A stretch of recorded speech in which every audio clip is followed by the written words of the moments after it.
Да, сразу косяк. Сразу косяк, господа. Мы сняли все пролеты, а пневма-то не опущена. Да что ж такое-то?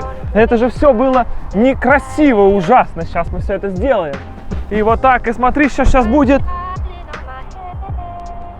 Какой же он теперь стал красавчик. Да, мы пролюбили этот момент, господа, и вся заставка была на поднятой пневме. Но теперь гораздо же лучше. Теперь посмотрите, какая красота. И сразу нужно сказать здравствуйте. Вот теперь, наконец-то. Тем более, что я говорил, что я не буду снимать Velar. Хотя он уже довольно давно присутствует у Land Rover. Хотя я фанат Land Rover и снял все практически Land Rover. Но Velar снимать не хотел, пока в него не вставят V8. И меня так бомбило, что в Velar нет V8. И сегодня, господа, у нас бешеный, быстрый, 4,5-секундный до 100, компрессорный, 5-литровый на V8 Velar, который называется SV Автобиографии Dynamic. Мы начинаем.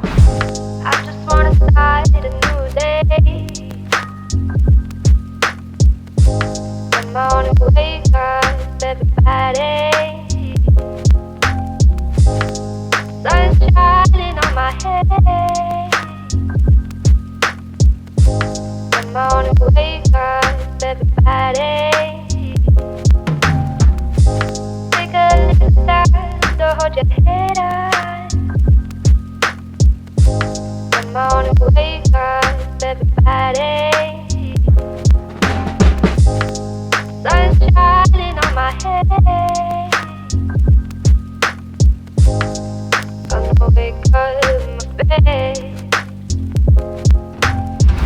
Есть большой риск, что видос может получиться длинным, потому что я все-таки немного приверженец марки, поэтому искренне надо выговориться. Давайте я вам сразу скажу, что такое Range Rover Velar, например, откуда он появился.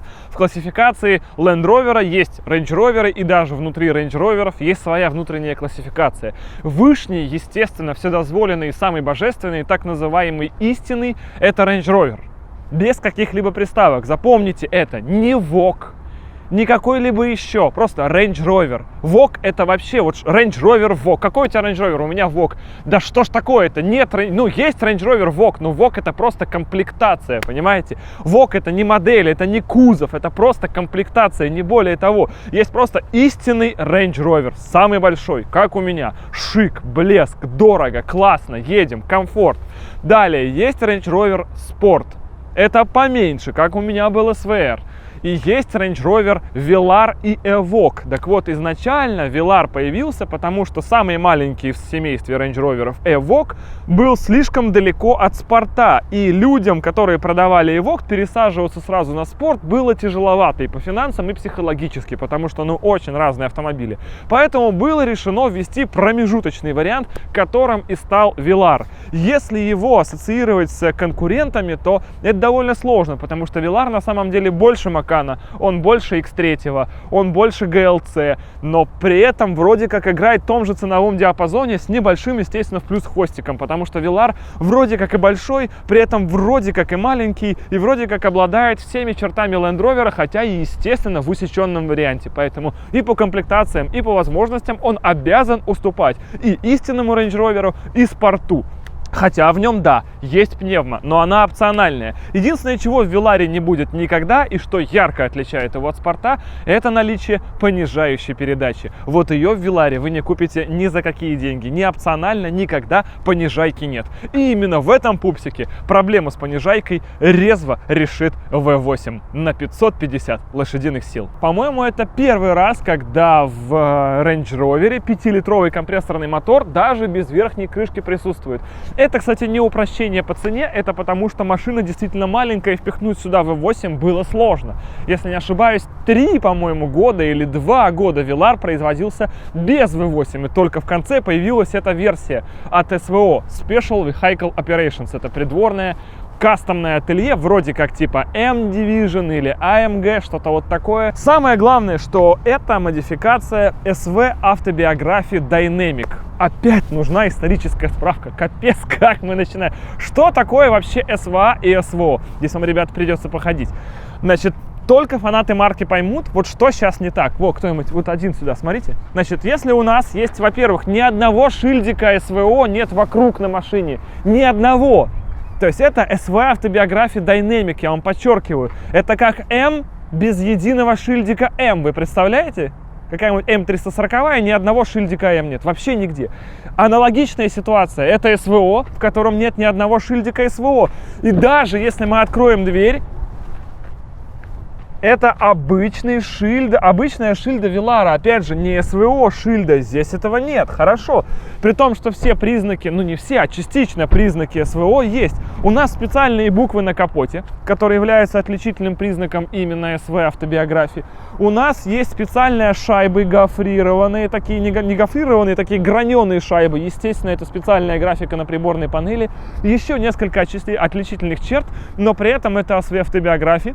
Не полная СВ автобиографии. Мы привыкли, что если вы получаете машину от ателье СВО, у вас есть какой-то обязательный набор каких-то фишек и плюшек, которые вы получаете с ней. Так вот здесь, в случае с Веларом, этого набора ровно половина. Часть от СВО есть, а остальной части нет. И почему так сделано, я искренне не понимаю. Потому что, ладно, шильды вокруг, это может быть какой-то стиль, типа мы не хотим выделяться. Да, это Англия, действительно там иногда принято, чтобы все так было немножко холодно, знаете. Но то, что вот эта шильда, она вот эта обычная, а должно быть СВО, потому что оно, если от ателье СВО, то она всегда здесь другая идет. Здесь она самая обыкновенная. И вот это очень интересно. То есть я не могу логически объяснить чего. И это мы еще говорим про Британию, где дань традициям стоит во главе угла. И всегда должно быть так, как должно быть. Потому что мы хотим делать вот такие машины. И они строго будут вот такими, хотя и в этом нет смысла. То есть, допустим, как понижайка в спорте в СВР. Зачем она там, да? Но она есть, потому что это Range Rover.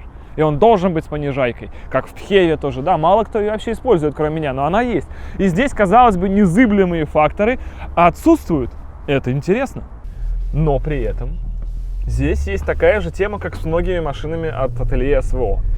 Вы знаете, что такое Range Rover. Вы много ездили на Range Rover'ах, у вас были все Range Rover'ы, допустим, как вот у меня гипотетически. Я прекрасно знаю поведение этих машин во всех кузовах с разными двигателями и так далее. Я ездил на Веларе дизельном до этого, причем жирной комплектации, а 5-литровый вообще не то.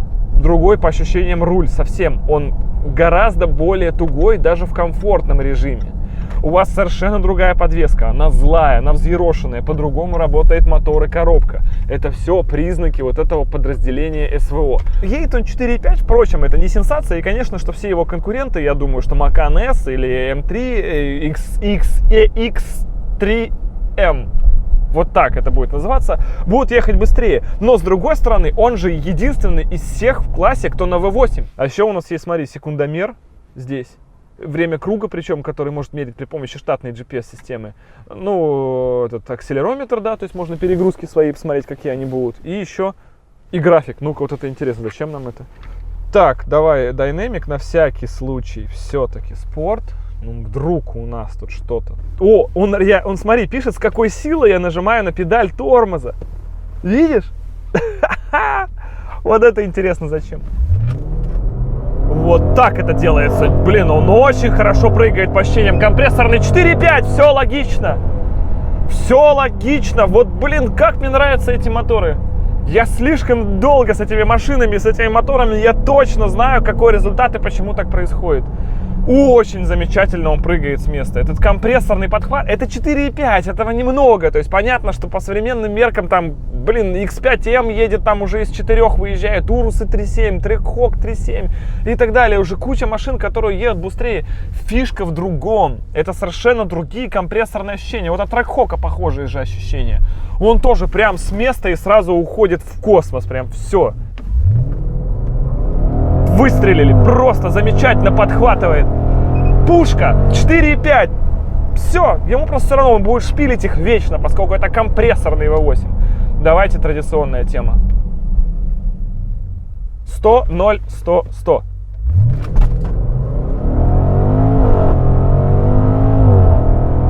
И он не будет, видите, он не перегревается, он бесконечно готов 100, 0, 100, 0, 100, 0, 100, 0, 100 делать. В конечном итоге просто закипят тормоза. Мотору этому не будет ничего и никогда. Это абсолютно безумное компрессорное чудовище, которое не перегревается, ничего с ним не делает. Под ним это ZF8 HP70, шикарнейшая коробка, которая также будет бесконечно шпилить, пока просто тоже не перегреется. Замечательная связка мотора-коробка, просто шикарно. Обожаю прямо эти машины, обожаю мотор, прям топ. Ты просто знаешь, как он будет ехать, ты хочешь, чтобы он ехал так, и он едет так. Всегда ровно паспорт. Красавчик, просто красавчик.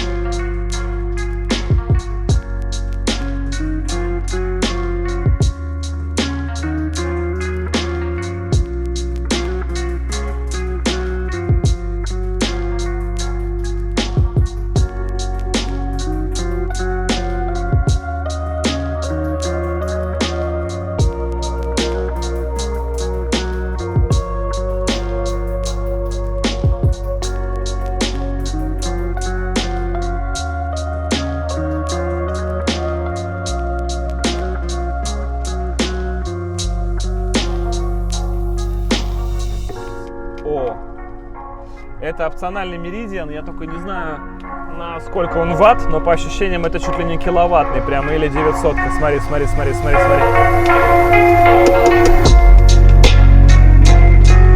Ну, сейчас там сзади вообще...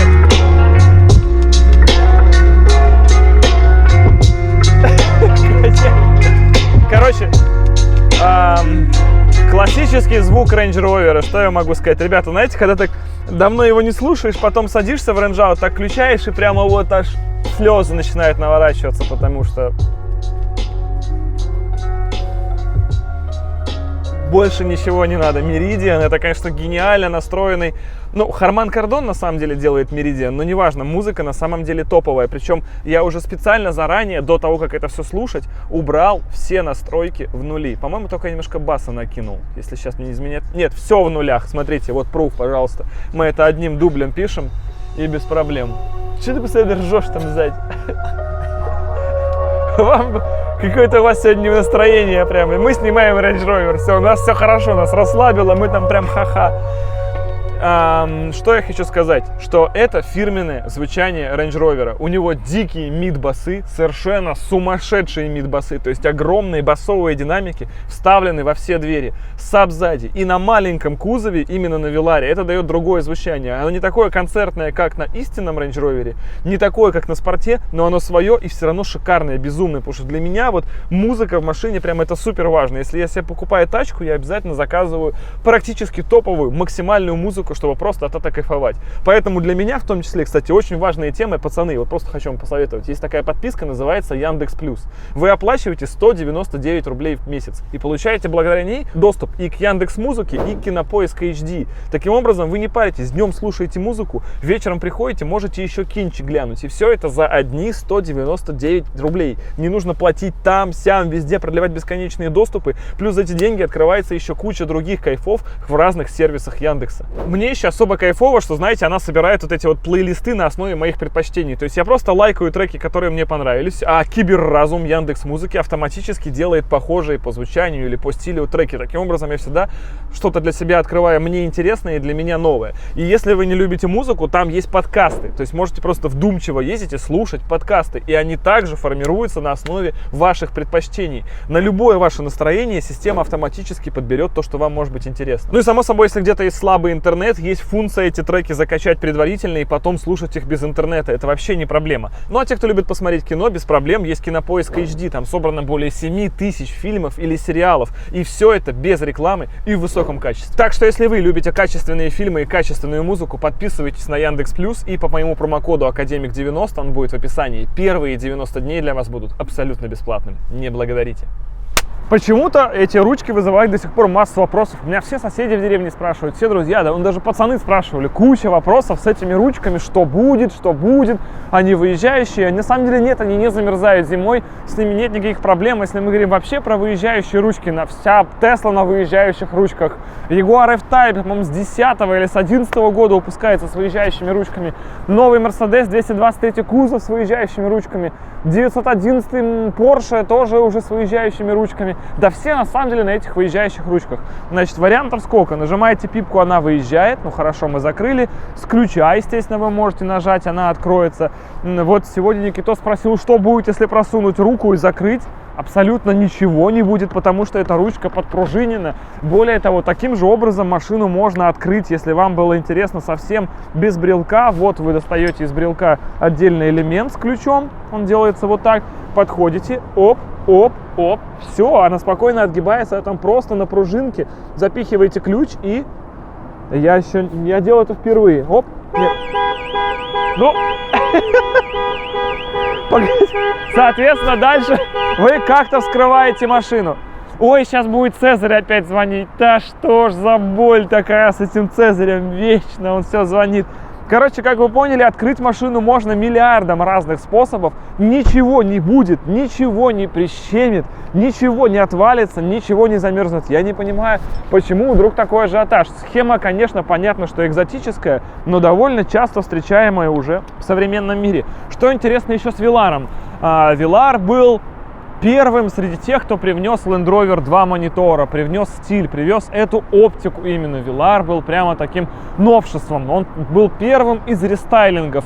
А на сегодня получается забавная картина, что он последний из рестайлингов. То есть Velar в 2020 году имеет дорестовый ключ, дорестовый брелок управления автономным отопителем и еще несколько дорестовых штук, которые у всех уже на самом деле другой формы, а Velar, поскольку был первым, теперь всю эту тему замыкает. Наверное, скоро будет рестайлинг, потому что в 2022 году мы сильно ждем презентации уже нового кузова Range Rover. Соответственно, старт продаж, я не знаю, наверное, тоже или конец 22 или 23. Соответственно, за этим должен обновиться и Velar. У Velar, кстати, не будет никогда подножек, они не будут отсюда выезжать. У него также нет доводчиков, потому что все-таки это хоть и не самая младшая, но одна из младших моделей Range Rover. Поэтому в нем не будет очень много-много-много того жира, который есть в самых вышних моделей. И вот таких вот мелочей фанатам марки здесь очень-очень много. Впрочем, если вы покупаете Velar после Evoque, или это ваше первое знакомство с продукцией тюнинг-ателье СВО придворного, то вы ничего этого не заметите, потому что это целая вселенная. Вот это, знаете, есть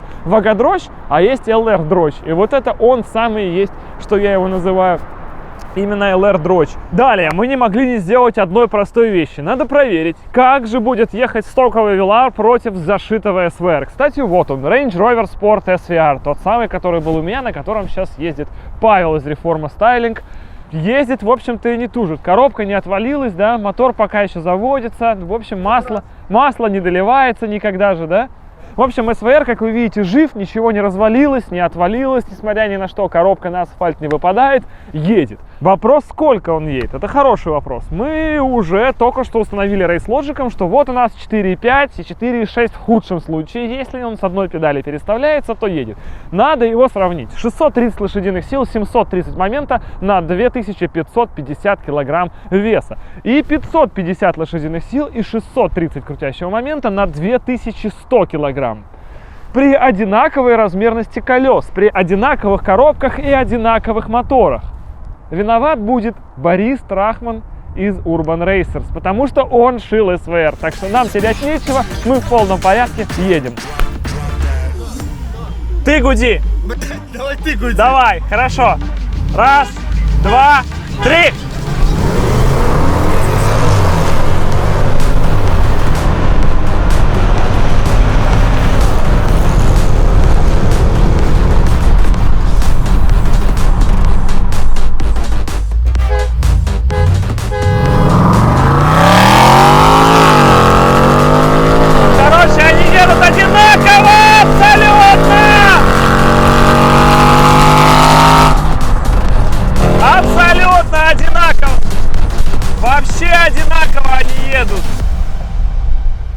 Дай нам старт!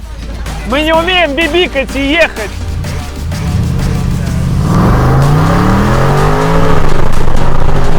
Да одинаково, абсолютно одинаково они едут! Короче, ничего ты не сделаешь! Шитый спорт едет абсолютно идентично с Веларом. Раз, два, три!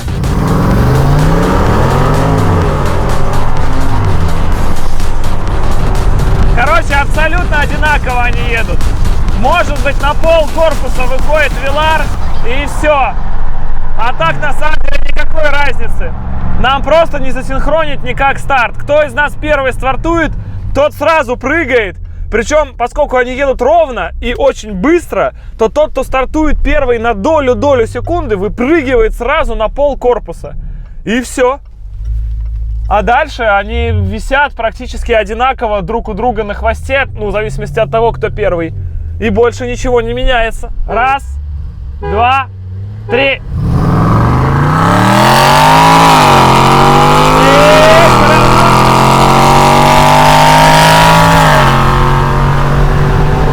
Все равно чуть-чуть взрывается. Тормоза у Паши дымятся уже капец какой SVR. SVR просто на 400 килограмм тяжелее, поэтому вся разница, она ну просто минимальная, это же чувствуется, прямо. Короче, шитый SVR едет так же, как Velar, причем шитый SVR с пробегом в 72 тысячи километров, и ничего он не разваливается, едет он так же, как новая машина. Тормоза, тормоза, снимай тормоза, тормоза. И они горели уже там. И ты такой, я уже оттормозился, а ты вперед пошел. Я думаю, ну сейчас на пешеходке будет экшен, точно. Ты еще причем тормозишь настолько резче. Ты резче реально тормозишь, чем я. Я как-то сначала сбавляю, потом даю проехаться еще. А ты едешь каждый раз. Да, они одинаково встают. Здесь капец, выхлоп какой эмоциональный. Когда, по-моему, ты разгоняешься, вообще не ощущается, нажимаю я газ или нет. Слышно только одного СВР, просто больше никого.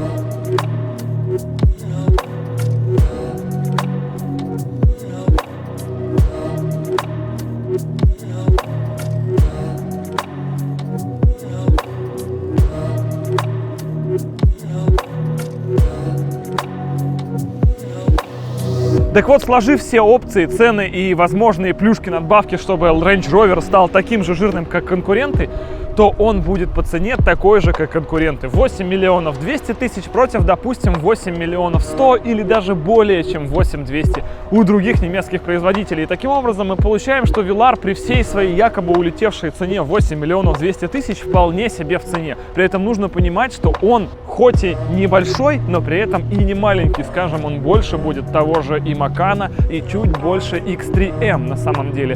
Но при этом он не такой огромный, как кажется. В этом дизайне он иногда кажется, что это практически Range Rover Sport, но относительно спорта он сильно меньше.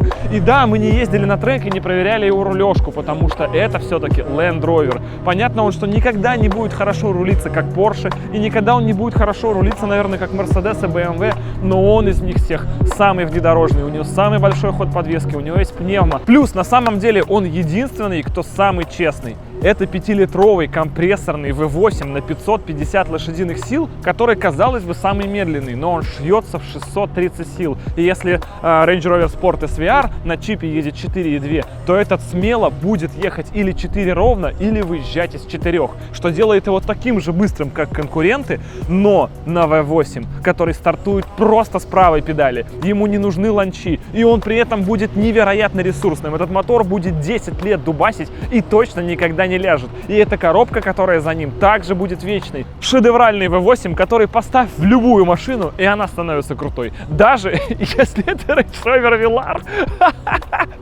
Хотя на самом деле нет. Velar — это прежде всего икона стиля. Velar легендарен только тем, какая у него внешность. Эти ручки, эти два экрана, которые принесли, от которых все балдели и так далее. А теперь он содержит в себе практически идеальный двигатель. И 2020 год, насколько я понимаю, это последний год, в котором выпускается этот двигатель. Так что, господа, спешите, не упустите. Огромное всем спасибо, что смотрели это видео. Огромное всем удачи. К нам приехали из Смольного. Пока.